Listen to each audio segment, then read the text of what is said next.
আমার আম্মুর হিন্দু পরিবারে জন্ম। আমার আব্বুর সাথে বিয়ের সময় তিনি মুসলিম হন, কিন্তু জাতীয় পরিচয়পত্র থেকে তার নাম পরিবর্তন করা হয়নি। এখন তিনি হজে যেতে চান, কিন্তু শোনা যাচ্ছে এই নামের কারণে মক্কা মদিনা যেতে পারবেন না। তার নাম মায়া রানী সরকার। এই নাম জাতীয় পরিচয়পত্রে থাকার কারণে কি মক্কা মদিনা যাওয়া নিষিদ্ধ? প্রথম কথা হলো যে কোনো মানুষ যদি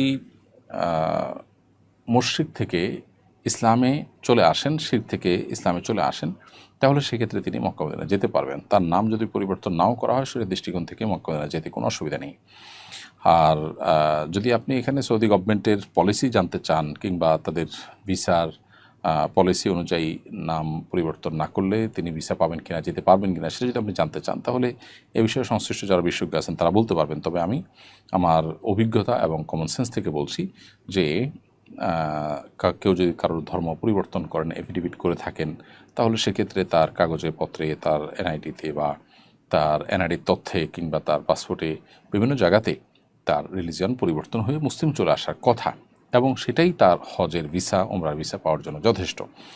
সো এই নামের কারণে তিনি প্রতিবন্ধকতা সৃষ্টি বা মুখোমুখি হবেন এমনটি আমার মনে হয় না। তারপরও এ বিষয়ে যারা এক্সপার্ট আছেন, বিশেষ করে এজেন্সির লোকজন আছেন যারা ভিসার কাজ করেন, তারা আরও ভালো বলতে পারবেন, আপনি তাদের সাথে যোগাযোগ করতে পারেন। তবে শরিয়াত দৃষ্টিকোণ থেকে আপনার মায়ের এই নামটি থাকার কারণে তিনি মক্কা মদিনা যেতে কোনো প্রকার অসুবিধা আছে অথবা মাসালাগতভাবে কোনো বাধা আছে, ব্যাপারটি সেরকম নয়। মূলত মক্কা এবং মদিনাতে হারামের যে এরিয়া, মসজিদের যে হদুদে হারাম, এই এরিয়ার মধ্যে অমুসলিমদের, অন্য ধর্মাবলম্বীদের বা মুশরিকদের, কাফিরদের প্রবেশ নিষেধ। সেজন্যই হয়তো এই প্রশ্নটি আপনার মধ্যে এসেছে।